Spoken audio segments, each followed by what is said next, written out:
The moment the woman opened the door, she was shocked to find the exit completely sealed off by a strange black wall. At first, she thought her husband had put up some kind of barrier to stop her from going through with the divorce, but Tim looked just as confused as she was. Their video doorbell showed nothing but static. Cell phones had no signal whatsoever, and the internet was completely down. Whenever they brought their phones near the black wall, the screens would go haywire. Olivia grabbed a power drill and tried to force her way through the wall. Even when the drill bit glowed red hot from friction, the black surface remained completely undamaged. They tested different spots around the house, but the results were always the same. The entire place seemed to be encased in these bizarre black walls. Just then, they heard a commotion from next door. They punched a hole through their neighbor's wall and discovered the couple there was dealing with the exact same nightmare. Being trapped wasn't even the worst part. They were about to run out of water. The couple erupted into a heated argument. Their marriage had been falling apart for a while now. Olivia snapped that she should have left yesterday, and now she was stuck here because of Tim. In frustration, Tim hurled his phone at the black wall. That's when he noticed something strange. The phone's electronic components stuck to the wall. The black surface seemed to be magnetic.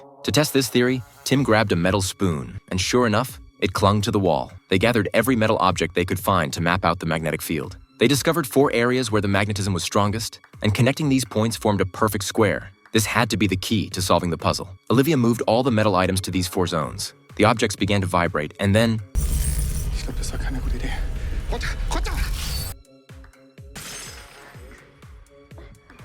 Well, it turned out they still couldn't break through the wall. All they could do was pray it would disappear on its own. Another disturbance erupted next door, ending abruptly with a woman's scream. They immediately broke through to the neighbor's apartment and found Anna lying on the floor, badly injured. Her boyfriend Marvin suddenly appeared and knocked Tim down. In the nick of time, Olivia sprayed bug spray in Marvin's face to drive him back. Just as Tim was about to restrain Marvin, Anna suddenly threw herself between them to protect him. She explained that Marvin had claustrophobia and had lost control, which led to their fight. Still, they tied him up as a precaution. Tim found an axe in Anna's apartment and took a swing at the wall. The black surface remained unscathed. That's when Olivia suggested they try escaping downward. There was an old bomb shelter directly beneath their building. Since this was cheaply built housing, they quickly managed to break through the floor. The moment Tim dropped into the apartment below, he found himself staring down the barrel of a gun held by an elderly tenant. The old man thought Tim was there to steal his supplies. Just as things were about to escalate, the man's granddaughter appeared and calmed him down. The old man warned that if they hurt his granddaughter, he wouldn't hesitate to shoot. They continued breaking through the floors with Marvin, now conscious again, taking his turn with the work. Suddenly, Tim noticed a smoke detector that had fallen loose. Hidden inside was a camera.